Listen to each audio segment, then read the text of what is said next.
Hey guys, Rhett here. What is going on? Thanks for watching. I wanted to talk today about how to maximize your Section 8 returns. And I want to start a short video series of a couple consecutive videos about getting back to the basics with Section 8. And the reason I want to do that is because every single day I go on social media, you seem to find somebody else telling you how to invest in Section 8, how to invest out of state, how to do this. And it's a lot of the same. It's a lot of shallow information. It's a lot of supercars being shoved down your throat and expensive toys. And I want to get back to the basics of why we do this, what we do, and how to maximize your return in this niche. And when you think about the niche of Section 8, you think about how can I make money? Well, when there is a niche, regardless of what it is, especially in real estate, there's a lot of opportunity. And Section 8 is one of those things because it's been stigmatized so much over the last 3-4 decades. A lot of institutional investors and institutional money doesn't play in this sandbox, which leaves a lot of opportunity for us as retail investors.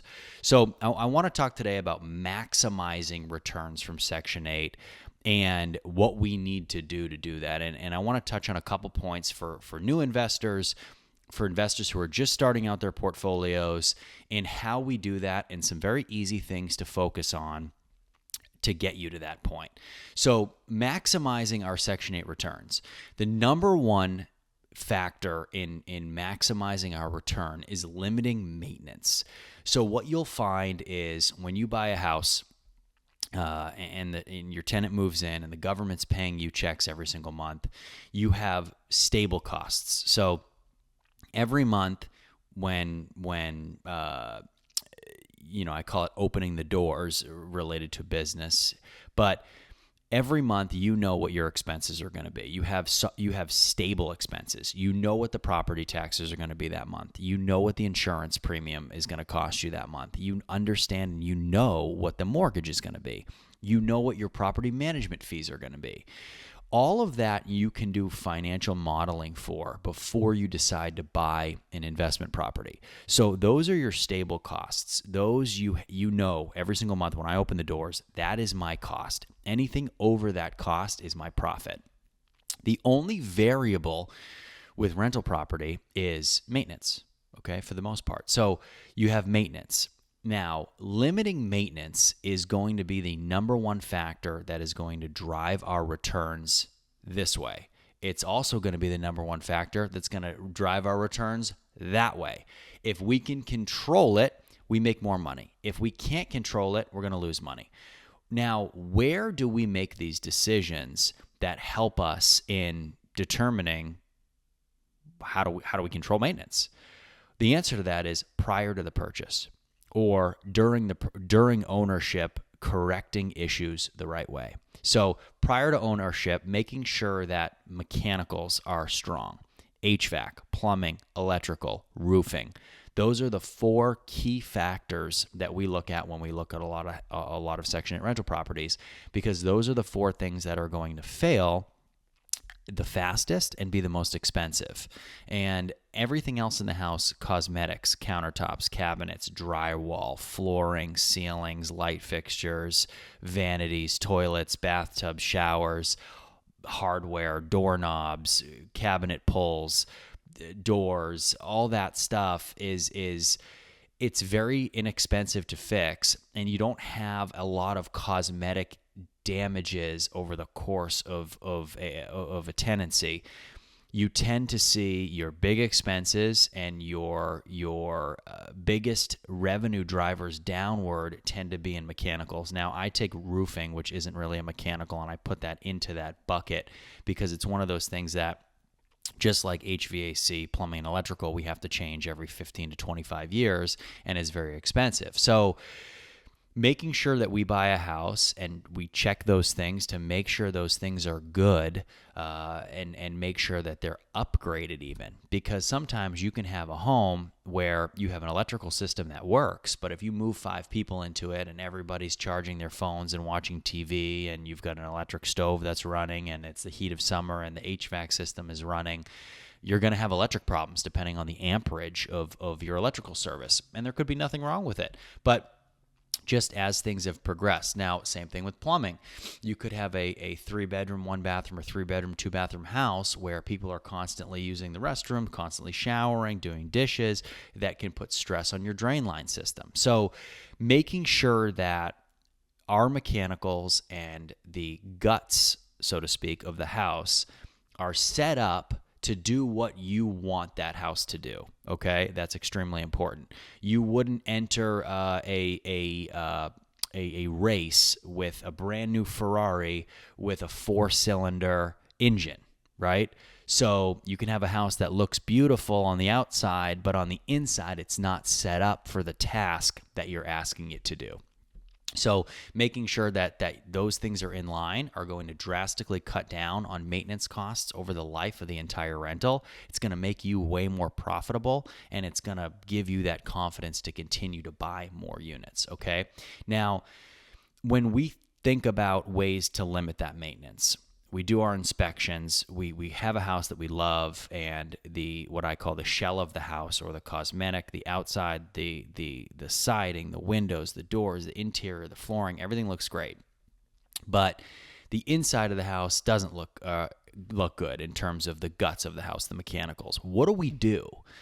My answer is a little bit different from a lot of other people who teach people how to do this, which I would say, if you're on this channel, is pretty much in line with a lot of other things that we do here, being somehow contrarians to everything else that's being pushed on Instagram and TikTok. But I always vow to spend more money up front on these units. Always, always, always. And the reason is I don't want to be paying maintenance all the time forever. If we spend more money up front, what we end up doing in exchange is we're cutting down costs that we would be incurring over the life of the rental property. I would rather spend an extra $20,000 or $10,000 up front to correct a major mechanical issue than spend $4,000 here, $3,000 there, $1,500 here, $800 here, $700 here, $300 there, constantly.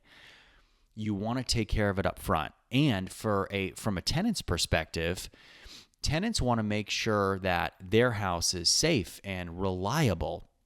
They don't want to constantly be going on their property management maintenance software and putting in, my AC is not working, my AC is not working, my heat's not working, the power's out in this room, the power's out in this room, my toilet backed up, my sink backed up.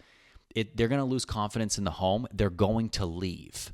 So do it right up front. Take care of it up front. It's better for you cash flow wise. It's better for your tenant as well, and they're going to stay in there longer. Nobody wants to live in a problem house.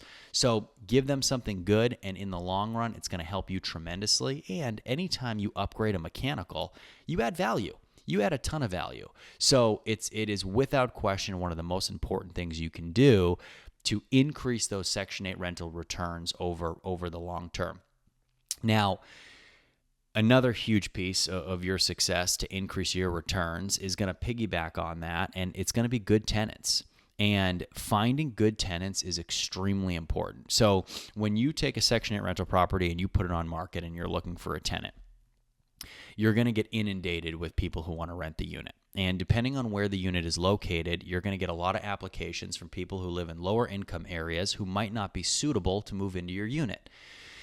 You have to be careful about pulling the trigger too fast on a tenant. And listen, I understand as a real estate investor, you want to fill your units. You want to have cash flow. You want to have occupancy.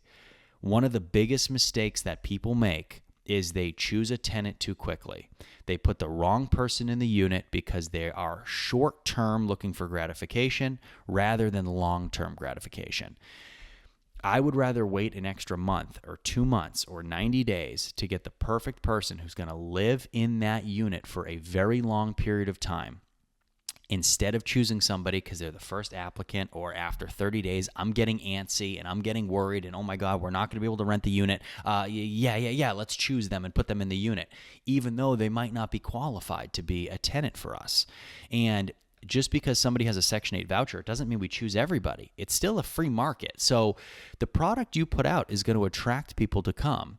The people who come in to apply to your unit, you're still going to choose the best person. If someone comes in with a criminal record, you don't want to take them. If somebody's been evicted 3 times from their homes, you don't want to take them. Just because now they have a voucher, they still might not be the perfect fit for you. So making sure that you take your time, choose the right tenant, make sure they're vetted appropriately is extremely, extremely important, okay?